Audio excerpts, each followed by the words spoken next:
Hola, hola, buenas noches, ¿cómo están? Dios les bendiga. Un placer saludarles otra vez, su hermana Liliana, en este estudio desde el Centro Bíblico Jesucristo Amor y Verdad, donde estamos estudiando el carácter de Dios, ese beneficio maravilloso de conocer a nuestro Creador para nuestra vida. Así que vamos a orar. Señor y Padre Celestial, gracias.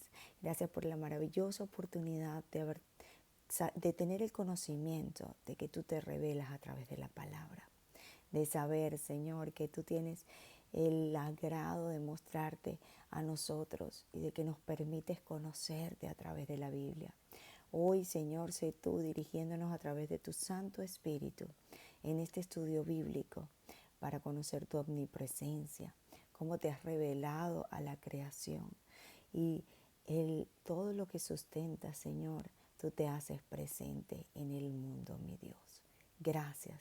Te pedimos, Padre, que recojas nuestra mente, que recojas nuestros pensamientos, que recojas aún, Señor, nuestras preocupaciones y nos permitas entender, valorar la enseñanza y atesorar, Señor, tu grandeza y tu compañía en nuestra vida. Te lo pedimos y te lo rogamos en el nombre poderoso de Jesucristo, nuestro Señor y nuestro Salvador. Amén. Bueno, hoy estamos aquí delante de aquel que está en todo lugar. ¿Por qué? Porque hoy vamos a estudiar sobre uno de los atributos más maravillosos. Bueno, todos los atributos del Señor son maravillosos, pero este es impresionante. Porque entender que todo todo el conocimiento lo tiene Dios a través de su omnisciencia, pero que también tiene toda la presencia en todo lugar, en todo momento. No hay lugar en el que no esté presente Dios. También es como algo que revienta a nosotros nuestra mente. Omnipresencia significa que Dios está plenamente presente en todo lugar. Está presente en todo tiempo, sin dividirse. Él no se limita, es sin dejar de ser quien es. Porque la omnipresencia, el atributo de la omnipresencia de Dios, no significa que Dios esté repartido, sino que su ser infinito no está contenido por el espacio. Es súper poderoso.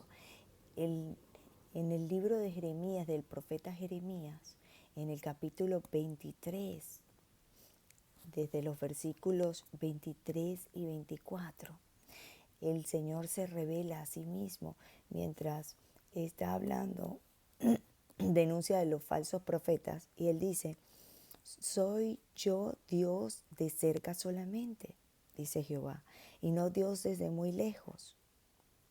¿Se ocultará alguno, dice Jehová, en escondrijos que yo no lo vea?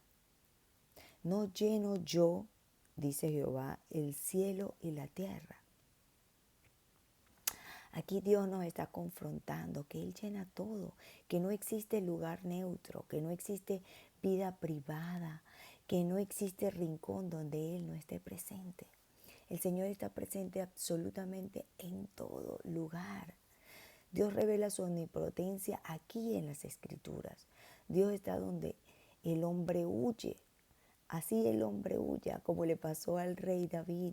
Y decía en su Salmo 139, en el 7 al 10, dice, en este salmo maravilloso, David dice, permítame buscarlo, David dice en ese: ¿dónde huiré? ¿Y a dónde me iré de tu espíritu? Dice David, reflejando una vez más este atributo maravilloso del Señor, dice el David, hablando de la omnipresencia y de la omnisciencia, es decir, de que Dios se encuentra en todas partes y además tiene sabiduría de todo.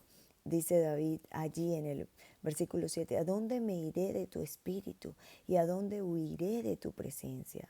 Si subiere a los cielos, allí estás tú, y si en el Seol hiciere mi estrado, he aquí, allí tú estás.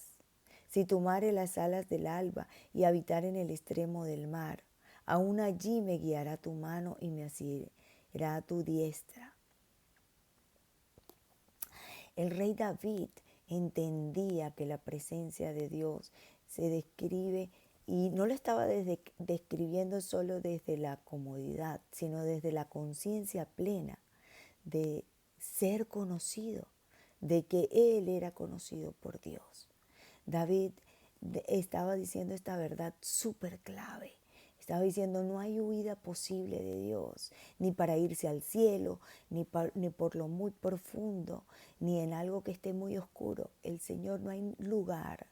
O sea, nuestra vida, nosotros debemos entender, como entendía David, que la vida espiritual está basada en buscar la presencia de Dios, o quizás evitarla cuando incomoda algún pecado.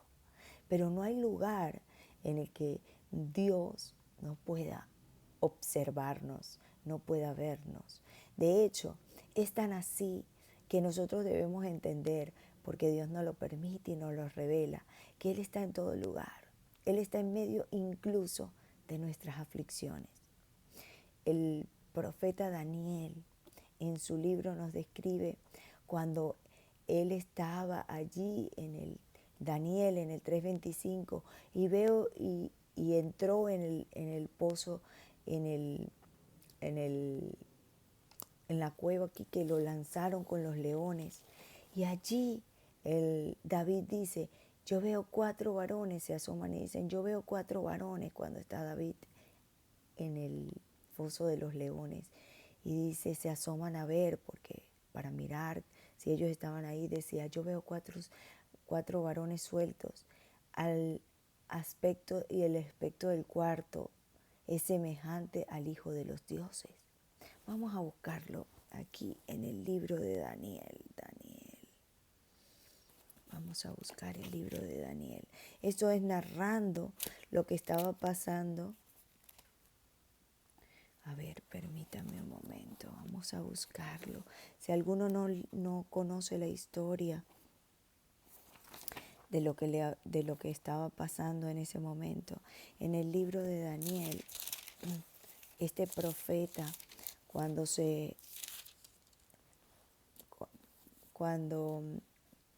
no se sometió a lo que el rey Nabucodonosor en ese momento estaba exigiendo, que habló Nabucodonosor y le dijo, de verdad, Sadrach, Mesach y Abednego, que vosotros me honráis a mí, porque ellos no quisieron, para hacerle resumido el cuento, ellos no quisieron adorar a la estatua que habían hecho para el rey, y al final a estos hombres los iban a hacer por no hacer lo que tenían. El rey Nabucodonosor había hecho esta estatua de oro y al cual debían los demás, todo el mundo, inclinarse para adorarlo y evitar la adoración a cualquier otro dios. Ellos decidieron mantenerse en lo mismo que hacían siempre, en hacer la adoración a Dios. Y en este caso, este rey habla a Nabucodonosor y les dijo, es verdad, Sadrach, Mesach y Abednego, que vosotros no honráis a mi Dios ni adoráis la estatua de oro que he levantado. Ahora pues estáis dispuestos para que, al oír al son de la bocina, de la flauta, del tamboril, del arpa, del salterio, de la zampona y de todo instrumento de música, os postréis y adoréis a esta estatua que he hecho, porque si no la adoréis, en la misma hora seréis echados en medio de un horno. Esto está hablando del horno de fuego ardiendo, y que Dios será aquel que os libre de mis manos. Y ellos respondieron al rey diciendo, no es necesario que te respondamos sobre este asunto. He aquí nuestro Dios, a quien servimos, puede librarnos del horno de fuego ardiente. Y de tu mano, oh rey, nos librará. Y si no, sepa, oh rey, que no serviremos a tus dioses, ni tampoco adoraremos a la estatua que has levantado. Entonces Nabucodonosor se llenó de ira y se demudó su rostro contra Sadrach, Mesach y Abednego, y ordenó que el horno se calentase 7 veces más de lo acostumbrado, y los mandó para que fueran echados allí. Y después que se asoma para verlo en el versículo 25. Y él dijo, he aquí yo veo 4 varones sueltos que se pasean en medio del fuego sin sufrir ningún daño, y el aspecto del cuarto es semejante al Hijo de los dioses. ¿Qué es lo que vemos aquí? Que Dios no evitó el horno de fuego, pero entró en el horno de fuego con ellos. Es decir, hay una verdad clave. La omnipresencia no significa la ausencia de pruebas en nuestra vida, de que no vamos a tener pruebas porque Dios nos salva. No, no. La omnipresencia significa que Dios se hace fiel en medio y presente en medio de esas pruebas. Así que si confiamos en Dios, y como lo hicieron ellos, que confiaban en un Dios que los saque del fuego, que los sacaría del fuego, pero aún no lo sacar, que se iba a cumplir la voluntad de Dios en su vida. Y así debemos nosotros hoy estar confiados en que Dios, aunque no nos saque del medio de la prueba, Él permanece con nosotros dentro del fuego de nuestra prueba, sea cual sea el fuego de nuestra prueba de hoy. Dios está donde el hombre incluso no quiere estar. Eso le pasó a Jonás.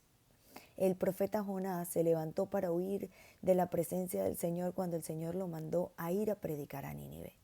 Jonás creyó que la desobediencia podía alejarlo de Dios.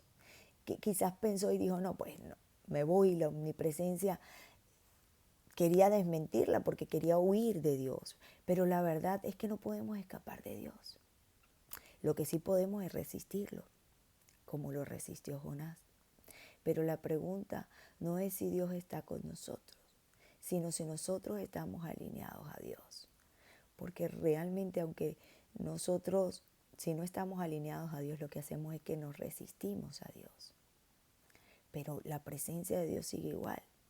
Y por eso, al final, Jonás igual tuvo que cumplir la voluntad de Dios, porque todas las circunstancias en las que él tomó para poderse alejar del propósito por el cual Dios lo estaba mandando, lo único que hacía era que la omnipresencia de Dios en cualquier lugar lo llevó hasta cumplir ese propósito. Así que la condición del hombre frena quizás el proceso, lo retrasa, pero no lo evita. Así que la condición del hombre frente a un Dios omnipotente es realmente que no hay cosa creada que no sea manifiesta ante la presencia de Dios, como lo dice Hebreos. No hay ninguna cosa creada que no sea manifiesta en su presencia. Eso dice Hebreos 4:13. Y es que el hombre sin Cristo tiende a esconderse. El hombre sin Cristo se justifica, el hombre sin Cristo fragmenta la vida, vive una vida de apariencia. Eso nosotros estamos seguros de eso, porque eso fue lo que le pasó a Adán después de pecar. Eso fue, oyeron la voz de Dios y que se pasaba por el huerto, y el hombre y la mujer se escondieron, porque eso es lo que pasa con nuestra vida. Nos escondemos. Adán no huyó del huerto, huye de la presencia de Dios. Y Dios sigue estando allí. El problema no es la ausencia de Dios, sino la conciencia culpable del hombre que hace que quiera esconderse de Dios. Pero cuando le responde a Adán, tuve miedo y me escondí.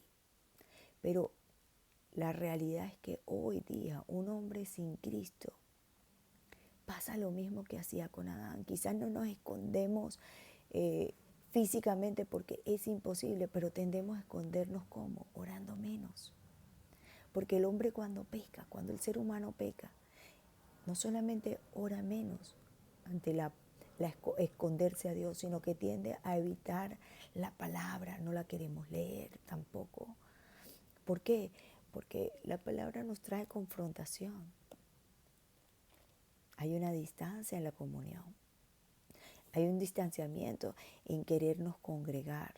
Y no es porque Dios no esté, sino porque la luz de la palabra, la luz de lo que Dios, de la luz de la presencia de Dios nos incomoda. Y por eso es que queremos salir de allí. Y en ese mismo sentido también se justifica. Porque cuando Dios le pregunta a Adán, sobre lo que había hecho. Adán no confiesa. Adán tiende a defenderse.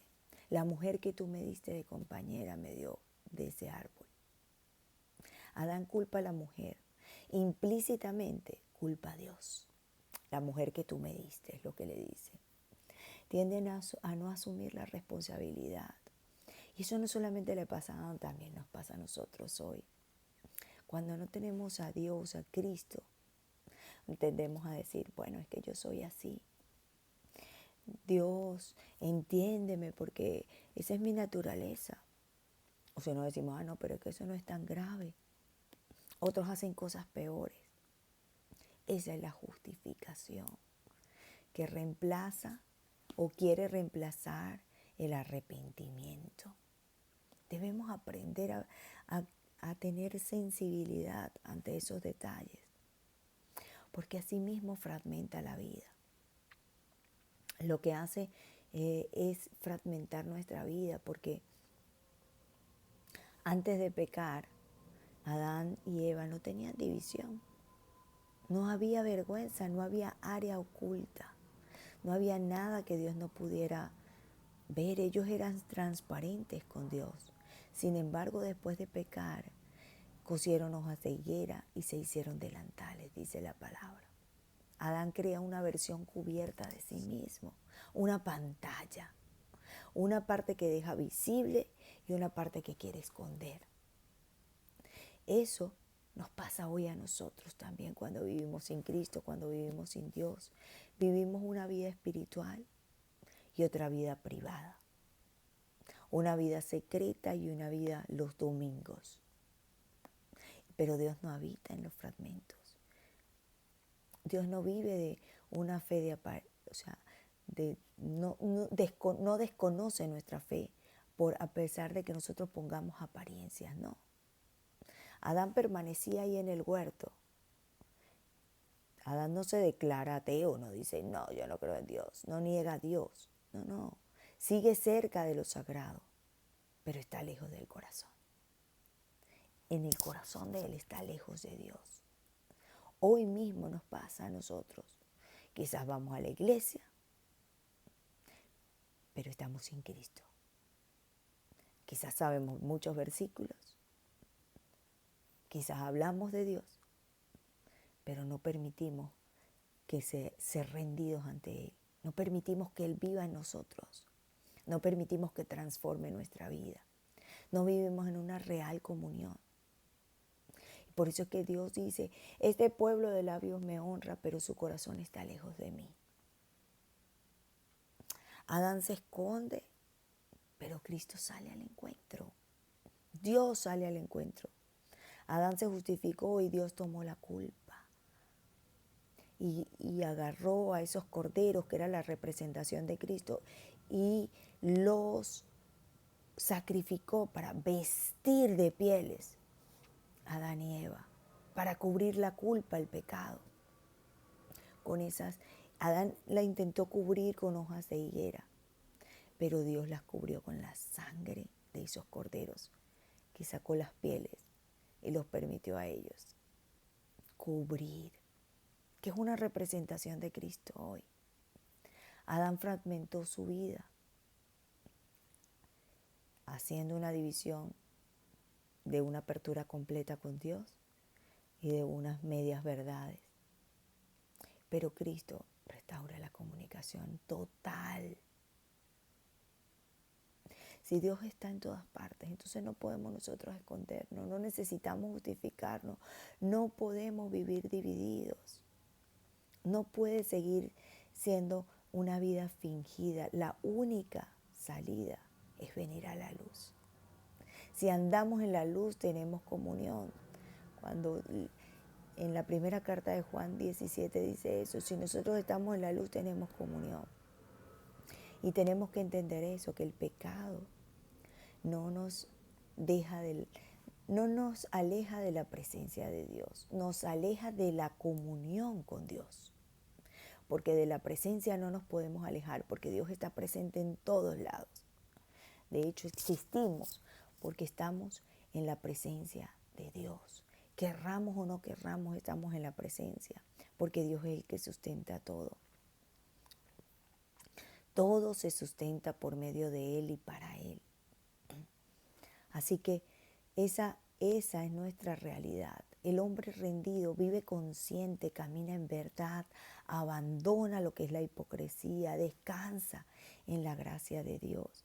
Si Dios está presente en todo momento, ¿por qué seguimos nosotros quizás viviendo como si solo nos observara los domingos? Como que si, bueno, voy a la iglesia y Dios me observa el domingo. Eso es una mentira del enemigo hacia nuestra vida.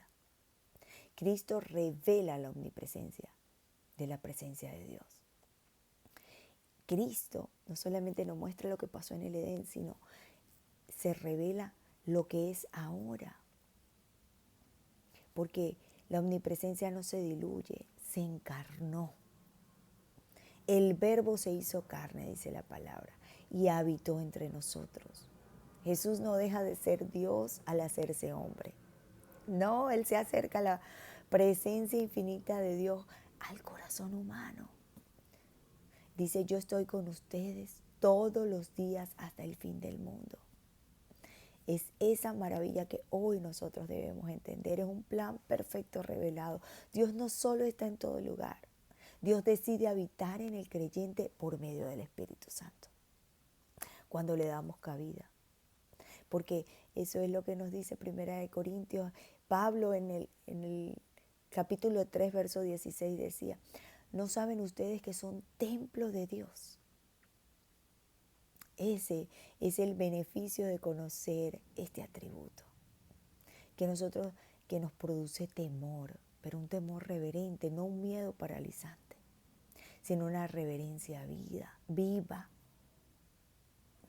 que produce descanso porque sabemos que no estamos solos. Porque Dios nos dijo, aunque andes en el valle de la sombra de muerte, no tengas miedo, porque yo estaré contigo. Así que el entender este atributo de Dios debería de ser para nosotros algo que nos produzca firmeza en nuestra fe, de que Dios no llega tarde. Él ya está allí, Él ya está aquí. Y que nos produzca adoración, pero una adoración auténtica, no una adoración fingida los domingos, cuando pensemos que Él nos ve. No, sino todo el tiempo, porque no esté basada en emociones, sino en la conciencia de que Dios está presente constantemente. Así que Dios no solamente está en la iglesia, no solamente está cuando yo lo llamo, Dios está siempre, está en tu casa, está en tu pensamiento, Dios está en tu celular, está en medio del silencio, está cuando estás con llanto, cuando estás alegre, está en tu pecado oculto, en el sufrimiento que aún no has hablado. No podemos seguir viviendo una fe superficial. Debemos entender que en Él vivimos, que en Él nos movemos y en Él somos. Como lo dice Hechos 17:28. Dios está en todas partes. Dios está en todo lugar. Dios está dentro de mí también cuando le abro y le dejo estar allí viviendo ya de per se. El aliento, el hálito de vida que Dios nos dio. Nosotros somos parte. Tenemos una parte que volverá a Dios, que es el Espíritu, cuando muramos. La carne, polvo es, del polvo fue tomada y al polvo volverá. Y el alma es el que será juzgada. ¿A dónde pasaremos la eternidad? ¿Sea cerca de Dios o lejos de Dios? El infierno es el distanciamiento de Dios, solamente cumplido por la voluntad de nuestro albedrío. Y el Señor en su infinita misericordia dice, ¿no quieres vivir conmigo? Dejo que sigas como lo dice en el libro de Romanos, que hagas tu voluntad. Permanece lejos de mí. El infierno es estar lejos de la presencia de Dios. Así que hoy debemos pensar, Señor, no puedo estar lejos de ti. Y no es porque no sustente el infierno, sea un lugar que Dios no tiene cabida, no, sino que Dios no se hace presente en su voluntad y en su misericordia, sino que ya es un tiempo en el que tienes un paréntesis de vida para escoger, y aquí escoge dónde quieres pasar tu eternidad. Eso es lo que debemos entender. Estamos a tiempo de la gracia, de recibir de ese Dios que se acerca, de ese Dios que te busca, de ese Dios que siempre está allí. Ese es el que debemos buscar. Así que vamos a hacer una oración final. Si tú no le has dado la cabida a la presencia de Dios en tu vida, si te pasa como nos pasa a todos al principio, como a Adán, estamos allí, empezamos a escondernos, empezamos a justificarnos, empezamos a huir, empezamos con todas estas características donde nosotros fragmentamos nuestra vida y vivimos una fe de apariencia. Seamos realmente pensadores ahora de que ese pecado no nos está alejando de la presencia de Dios, sino que nos está quitando la comunicación con Él. Y eso no es lo que a nosotros nos conviene, ni es lo que nosotros deseamos en el fondo, porque nadie quiere vivir distante de lo que es bueno para sí. Vamos a orar. Señor y Padre Celestial, perdónanos por vivir como si no estuviéramos presentes contigo, Señor, como si tú no existieras, como si tú no conocieras todo, como si tú no estuvieras presente, Señor. Abre nuestros ojos para caminar, Señor, conscientes de ti, conscientes de tu presencia. Que tu presencia, Señor, nos confronte, nos purifique, nos sostenga.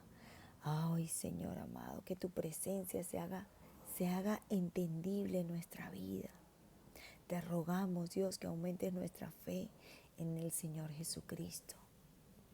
Que si nuestra fe realmente no está tan grande, que seas tú quien la aumente, Señor. Enséñanos a adorarte a ti en espíritu y en verdad, y a descansar en el Dios que nunca se ausenta, en ese Dios que nos ama. Si alguno no te conoce, Señor, que pueda tener la conciencia de con este estudio querer buscarte y darse la oportunidad de conocerte y de entender que tú eres presente afuera, pero que también quieres rendir su vida ante ti, que tú te hagas presente adentro, aunque le conoces todo, sus pensamientos, sus sentimientos, pero no que no te hagas presente adentro encerrado en una cárcel, sino que te hagas presente adentro, gobernando su vida, reinando, dirigiéndola, como estuviste allí, Señor, con Daniel, como estuviste allí, Señor, aún frente al pecado de Adán y de Eva, cubriendo multitud de pecados y permitiendo, Señor, por tu gracia y por tu misericordia, que volvieran, Señor, a tener otra oportunidad. Gracias, Señor amado. Te damos gracias por Cristo, por tu plan de redención y por tu enseñanza. En el nombre de Jesús. Amén. Dios te bendiga.